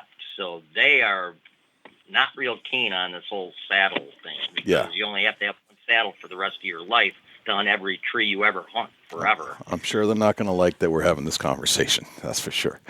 No. But I did like the stability that it gave me, both during just waiting for the deer and just being able to, when I was practicing holding the bow when I was up there, compared to what I've been in other stands, whether it be a climber, whether it be a hang-on. There's always an element, for whatever reason, when you don't feel like you're connected to the tree, there is like, I don't know how to describe it. It's almost like a sense of insecurity, and you almost like get a little bit of a wobble, and you have to correct yourself. Your body is naturally trying to correct itself, and that does not work for great shots. But in the saddle, I never felt like there was never a moment ever that I didn't feel completely solid and connected to the earth through the tree. Yep, and that's the way it should be. Right.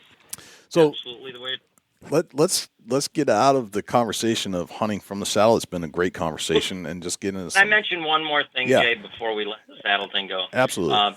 Because people need to keep in mind, as far as safety, Yep. a saddle is the safest thing you could possibly hunt out of. In fact, I put on these spring workshops. People come from all over the country, and I've had people bring their kids and say, my wife won't let my kids hunt out of anything but a saddle. Because with a saddle, basically, you get to the base of the tree, you put the safety belt around the tree, you climb up the tree with the safety belt going around the tree, and you adjust the safety belt with the diameter of the tree as it gets smaller or bigger. And then once you get up to your ring of steps, then you basically leave your safety belt hooked up. You take out your lead rope, you hook up your lead rope, hook it to your bridge in front of you, and then once you're physically hooked up to your lead, and that's what you're going to hunt from, then you disattach the safety rope and put it in a pouch. Then when you get done hunting, you reattach your safety belt, then disattach your lead strap and go down with the safety belt again. So at no time are you ever disconnected from the tree. Right. Is your setup similar to what Tethrd has developed? It's similar. It's the same concept. Okay. I'm going to leave it at that for now. 2020 is going to be an interesting year. Okay. There's All some right. new stuff coming to fight for 2020. All right. That's a good hint. So, all right. So there's the whole thing about getting into the stand and being mobile and comfortable and all that stuff, but there's still the killing deer aspect. And you did describe how you like to be in the stand and effectively take the shot, to position your body so that you can take that kill shot. Because ultimately, unlike what I was doing the other day, it really is about killing the deer. I was really testing the unit to see if I could do it. Yeah. And hoping that maybe a nice buck would come by or something that was not a doe. But And then you would have went into kill mode. And I would have gone into kill mode. Absolutely. Exactly. Right. So it just depended on what happened. I did not necessarily expect to see deer. I knew I was in a good spot, and I had a chance of seeing a deer. But I also know there's a good buck in there, and the buck that I was hoping would show up didn't. But it is. Let's talk about killing bucks. What else do you think about, even on a 12-month plan? Where does your buck killing start and where does it end? My killing starts during postseason. When I start prepping, looking for new locations, prepping new trees, going back and re-prepping all the summer growth from the year before from my other older locations. Because once I'm done in April, by the end of April, I have all my new locations prepped. I went to every single one of my old locations and cleared out summer growth from the year before.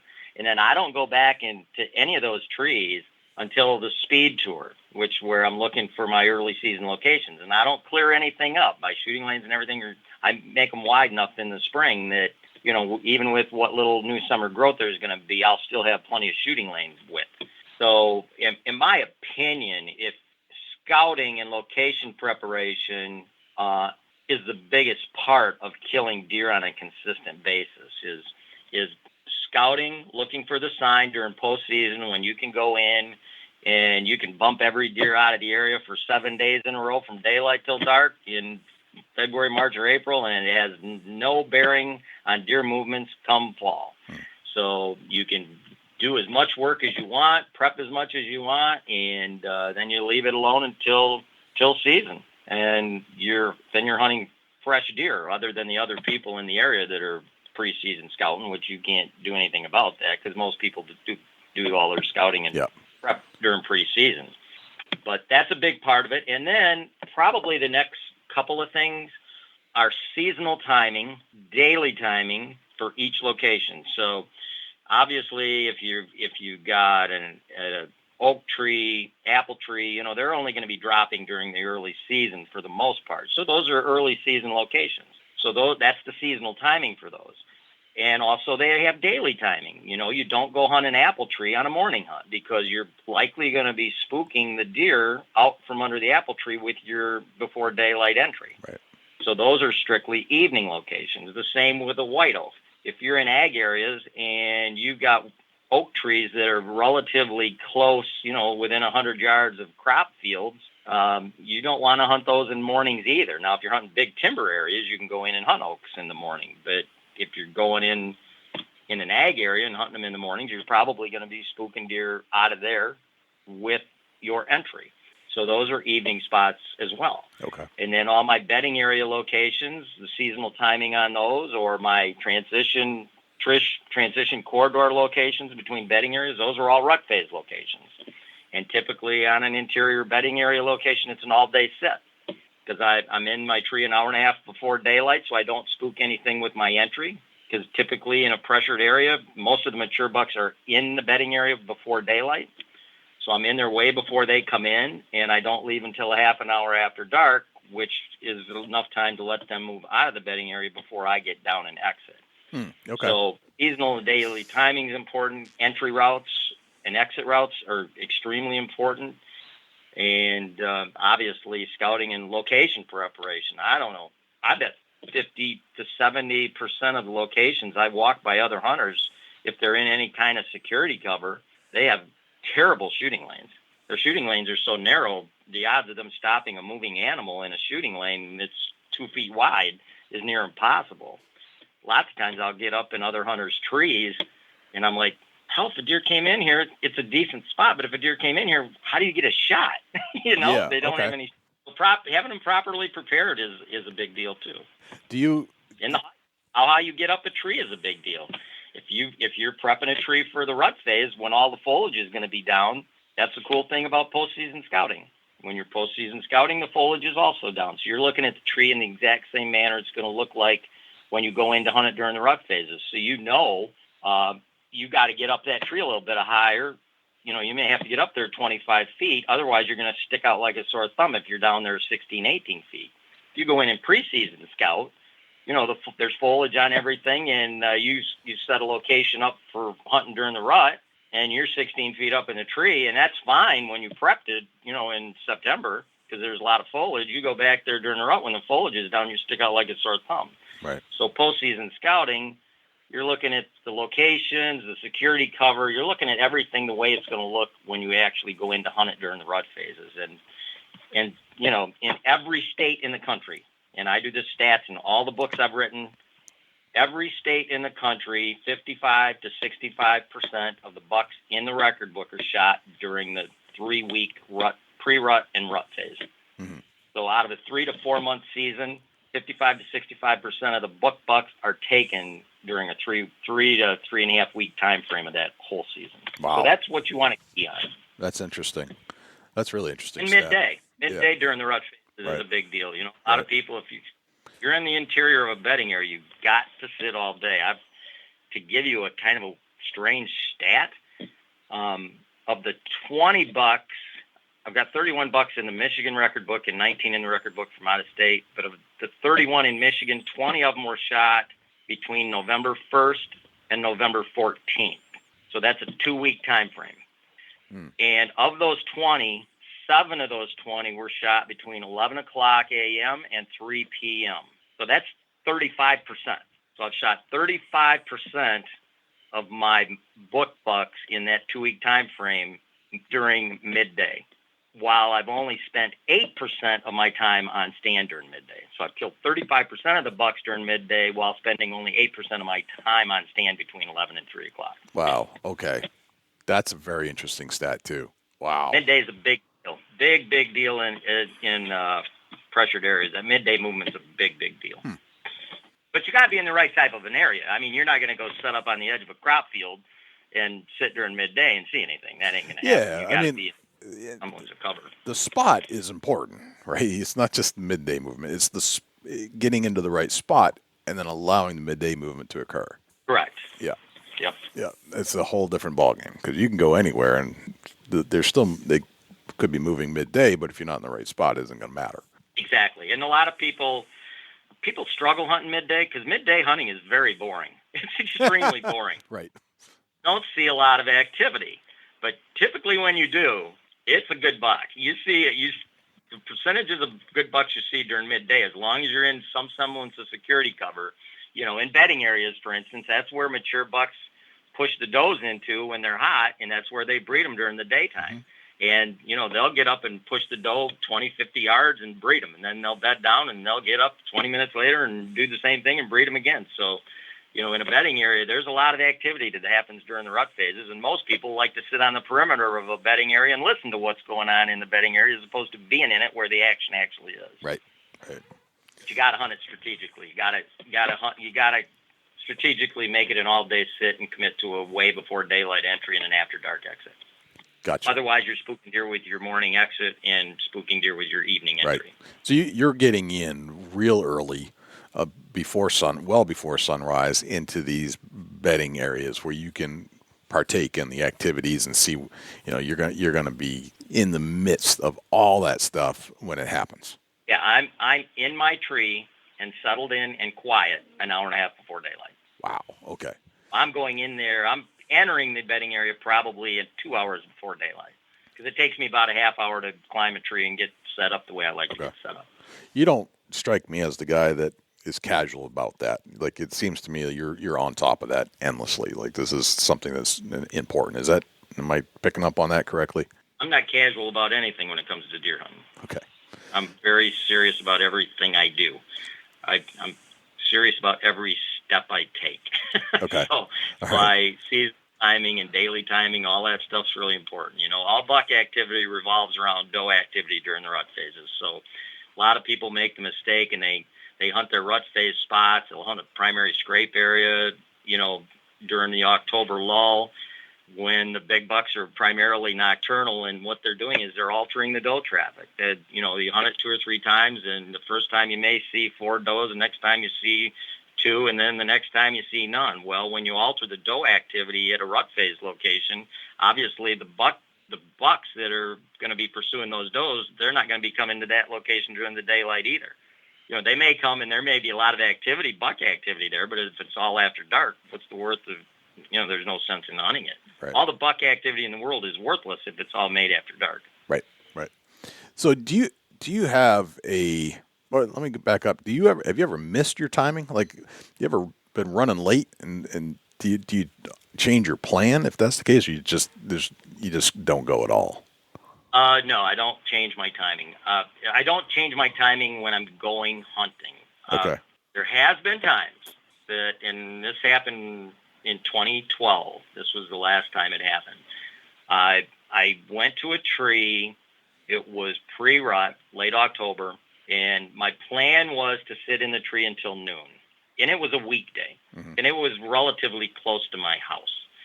And it was about 9:30. I just was thinking about all the work I had to do. I have 2 jobs.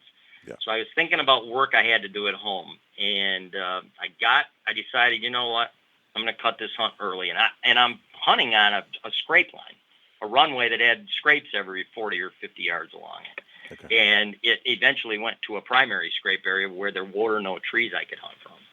And so I lowered my bow, got down out of the tree. As I'm untying my bow, I hear some leaves crunching over behind me over this little knoll that I'm kind of hunting next to.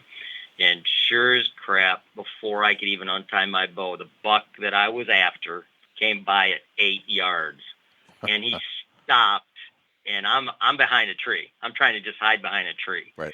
And I'm untying the bow, and I knocked an arrow, and as soon as I moved to the side of the tree, and he's like 8 yards from me, he saw me. He picked me up in his peripheral side vision, and I mean, he just took off and ran right down into the swamp. I was on the edge of a swamp. Yeah. And so that was the time that I got down and I broke my plan, and it cost me. Yeah.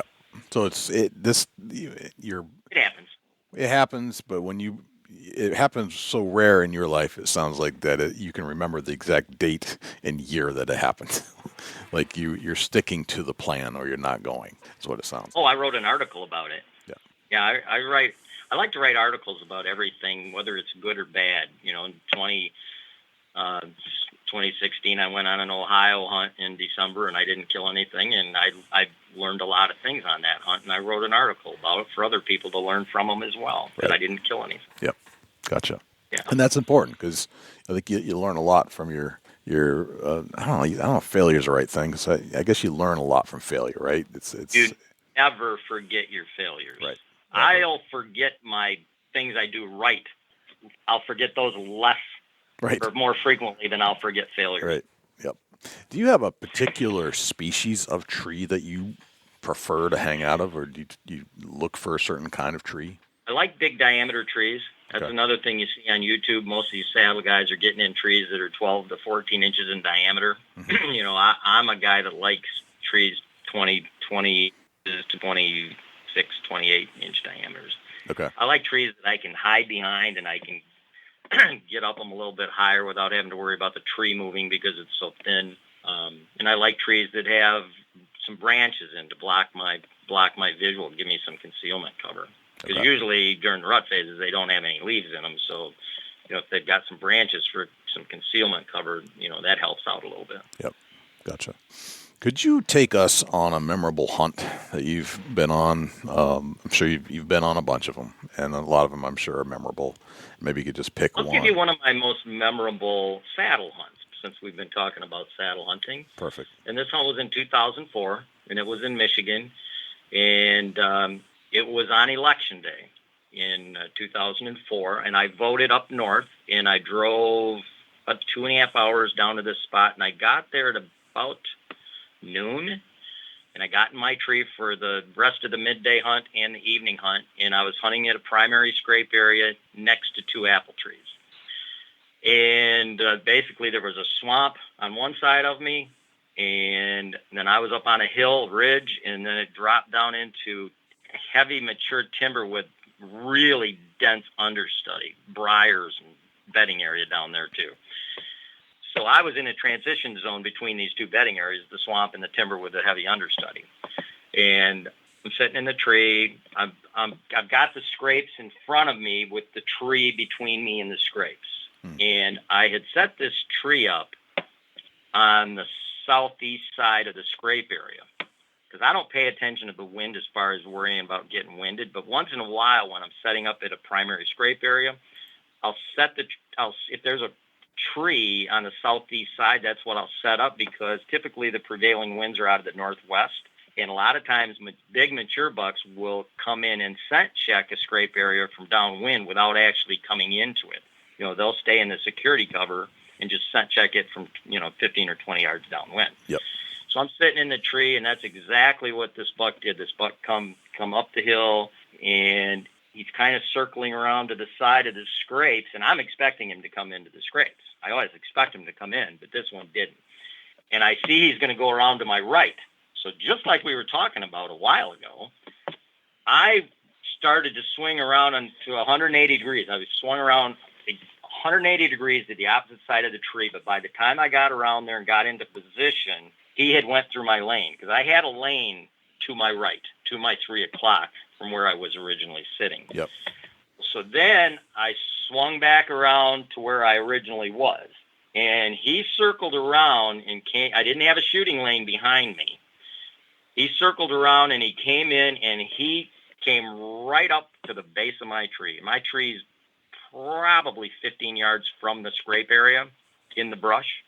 He is standing literally, if I'd have spit, it had fell on him. Standing at the base of my tree, and he lifted his head up and did a little lip curl, trying to win the scrapes. Yeah. And an 8-point came in earlier that I'd passed on. He was a small buck. And anyway, he turned around. There was nothing of interest. No does that came in there. So he circled around, and he was going back on the exact same route he came in on. So I swung around the tree, because he's going to go back through that lane. And when I swung around the tree, sure as hell, he was taking the exact footsteps. And when he got to that lane, I just did a vocal doe bleat, and he stopped, and I shot him. It was a 154-inch 10-point. Wow. Gotcha. And it was awesome. And that was one of the things about the saddle. With the tree stand, I would not have been able to take that shot, because Right. it was on. I had to swing around 180 degrees to the opposite side of the tree to take that shot. Yep. I left. That was the one thing I did notice about my hunt the other day, and is that I had a lot more ability to shoot from all around the tree. Now, you read and you see these videos, it's 360 shooting. It is 360 shooting. You can absolutely do it. Absolutely. Yep. So it's been fun, John, kind of taking your wealth of saddle hunting information and experience, and being able to talk to you, and me being a novice, an absolute novice at this thing, but realizing what you saw eons ago, that this is the way you wanted to do it from forevermore, for all kinds of reasons. And it's been this eye opener. So I appreciate everything you've done through your entire career. It's just helped me understand a lot. I know you've helped a lot of other hunters in getting on multiple podcasts and getting on our podcast. We had a lot of really good responses and feedback the last time you were on. And I know we've talked a long time tonight, and it's been just an absolute pleasure to listen to you again, your wealth of information. I can't thank you enough for doing what you're doing. And I also want to reach out and thank Tethrd, because I've written 3 books, and I've produced some instructional DVDs, and I do these whitetail workshops in the spring. But I've been trying to get this saddle thing going for years and years. And then Greg and Ernie, who own Tethrd, they just come in, and Greg is a social media guru, and Ernie is just a workaholic. So Ernie's taking on the business and the manufacturing aspect, and Greg's doing the marketing, and they're just crushing it on social media. And they're the ones that are bringing this saddle hunting to the forefront in the manner that it is now. And I'm just grateful to them as much as I am to the hunting public guys for, putting a new light on hunting public land, and, and really, putting congratulations to guys that shoot a nice little buck on public land, and not to feel like they're inferior. It's just where they hunt, and that's all there is. That's it. So, it is to each his own. It's we shouldn't be bashing each other. Well, okay, Jay, I appreciate that. So do you, and just a couple last questions, John, I'll let you go. Do you target a certain buck every year, or is it like through cameras and things like that, using game cameras, or how do you approach an area like that? I don't use game cameras very often in Michigan. I don't have anything out right now. And so, no, I don't target a specific buck. I target deer sign. I scout and I hunt deer sign. I know where deer are going to be. I know where deer are going to move through. Everything revolves around security cover, from bedding areas to whether it be bedding to bedding areas during the rut. You got to have good transition security cover. Or if you're hunting an apple tree or an oak tree or a beech nut tree, it's got to have good perimeter security. Everything revolves around security cover because mature bucks just don't feel comfortable during daylight hours moving if they don't have a quick exit route within 2 or 3 bounds where they can just jump into security cover and they're gone. They don't like moving through open woodlots with no understudy or along the edge of an open hayfield like they do, like you see on TV. They don't do that in pressured areas. Right. So, I guess that's my answer to the question. Gotcha. So you it sounds like you target certain spots. I don't target certain deer. I target locations where I know if there's a big buck in the area, Yep. that's where he's going to be. Now it's just me being there at the same time he's there. Yeah. Yep. Now, when I go out of state, when I go to Kansas and Iowa, which, there's lots and lots of mature bucks and they're relatively easy to kill, I put a camera at every single location and I check the cameras every single day. I would never, ever do that in Michigan, just like a guy in PA or New York or West Virginia wouldn't do that because it's intrusive and you're typically leaving some form of human odor and noise. But out there you can get away with it because there's so many mature bucks. They vie a lot for breeding competition, rattling works, decoys work, grunt calls work. Just about anything you use out in those states work because there's so many big bucks, vying to breed what does there are. There's as many big bucks as there are big does. Gotcha. Not only is the doe to buck ratio relatively equal, so is the age bracket. Gotcha. Okay, so I hunt totally different in Michigan than I do when I leave Michigan. It makes sense. It makes a lot of sense to me. I can see because I hunt differently when I go to Maryland or when I go to Ohio or when I go to New York. That's different hunting than what I'm doing in New Hampshire or Massachusetts or Maine. Just different. Those are tough. Massachusetts is a tough state, man. Welcome to my world, John. Yeah, Massachusetts is a very pressured state. Yep. So, and Maine is just a tough state because it's all big timber. There's it's hard to find destination locations. Yep. And that's why we just browse and wander. That's why we pray for snow and do it the Benoit way. That's exactly. Yep. There you go. That's pretty much it. So, yep. Now you know where I live. That's what it's like. Yep. One last question. Remember those days, outdoor life? Benoits were the first guys that ever really wrote much about hunting whitetails, and they were gun hunters, obviously. Right. But they would basically walk a deer down, walk a big set of tracks down, and you could do that there. A lot of states you can't do that because as soon as you go 200 yards, you're off the property line. Exactly. And it requires a large parcel of land, and it requires the traditional land use laws that go back to colonial times. And there's a perfect blend there, and it's an adapting to the environment and to the laws. It's kind of an interesting concept, right? When you're taking some old laws and you're taking the geography and the topography and the elements of snow, and you're putting it all together. And that's kind of how the Benoits became who they were because of all that. But yes, you couldn't do that in Michigan. You can't do it in Ohio, even though you get snow in these certain areas. But there's certain restrictors that just don't allow you to do that. There is areas up in the Upper Peninsula you can do that. The Upper Peninsula is almost so much public land up there, and it's just big timber. It could be 20 miles between roads. So right, yeah. So it's not all of Michigan, but yeah, it's more swampy though than Maine. Maine's got a lot of big timber. Big timber, 85% timber in New Hampshire and Maine, very similar. So there are a lot of hiding spots, and it's not like Ohio. It's the exact when Dusty came into my life here at the studio and the podcast, and I got to hunt Ohio for the first time. It was the exact opposite of what I've been used to, where they have lots of ag and very little timber, and I have lots of timber and very little ag, and it was just a whole. Oh, that's why I started the podcast. I wanted to learn about all things hunting and how everybody does it across the United States, and it's been a very interesting. Ag areas are much much easier to hunt than timber areas. Right. That's what I've figured out. It's like, well, they're all, we drive through and it's like, Dusty, all the deer are right there, and you only get a little strip of timber. They got to be in there. They're not because they're not in the field. That's right.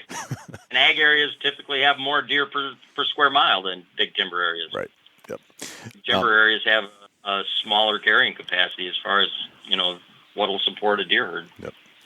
One last question. Do you always hunt from a certain elevation, or is it depending upon what the tree lets you do? Pretty rare I'm below 25 feet to my feet. Okay. But, yes, I've shot deer 12 feet off the ground out of cedar trees, out of my sling, where I've got a lot of background cover, and I knew I didn't have to move. Basically, this was on private, and I cut a little slit out of the tree where my body was going to be, and my only shot was going to be right to my left. That was the runway coming out of the cattail marsh, and that's exactly what happened.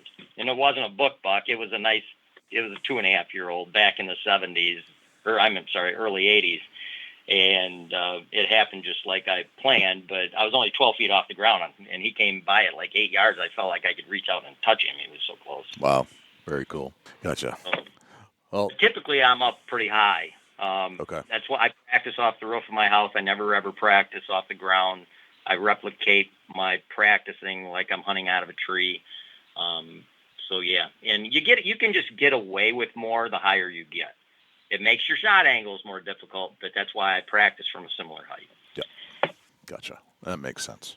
John, I got to say, this has just absolutely been a blast, and I expected to go an hour, and we're well into hour 43.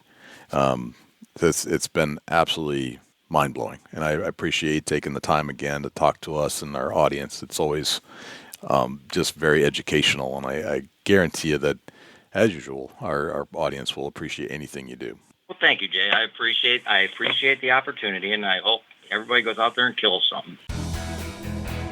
John is just a wealth of information. Of course, he's been saddle hunting longer than anybody that we can trace, so I would expect him to know an awful lot. He's killed a lot of big bucks.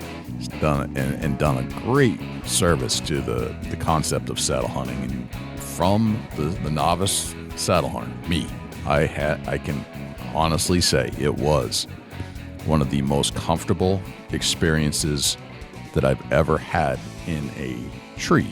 And quite honestly, I'm thinking about just ditching all of my other tree stands. That's how impressed I was with the new saddle hunting system.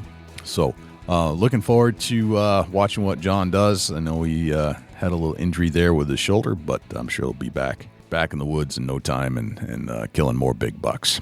Dusty, where can we find you when you're not hanging out here in the studios with me? Shoot me an email, dusty@bigbuckregistry.com. You can look me up on Instagram and Twitter @ChasingAntler, Facebook.com/Chubby Tines Outdoors. Jay, where can the people reach out to you when you're not on the mic? Likewise, you can shoot me an email, jay@bigbuckregistry.com, and you can visit us on Facebook, facebook.com/bigbuckregistry. We're also on Twitter, which is twitter.com/bigbuckregistry. We're also on Instagram, instagram.com/bigbuckregistry, and YouTube, which is youtube.com/bigbuckregistry. On YouTube, you can listen to all of our podcasts in their entirety. As far as videos are concerned, it's a boring video, but the audio content is there, so you can actually listen to our podcast. You can also listen to all of our live shows that we've done on Thursday nights when we do them, and we've gone back and re-interviewed a lot of our previous guests we had on the show just to put a face to a voice, let's put it that way. You can always listen to our show on other places as well, not just YouTube. We're found on Stitcher, TuneIn Radio, iHeartRadio, Spotify, Google Play, and as an Amazon Alexa skill. Go to Alexa and say, Alexa, enable Big Buck Registry.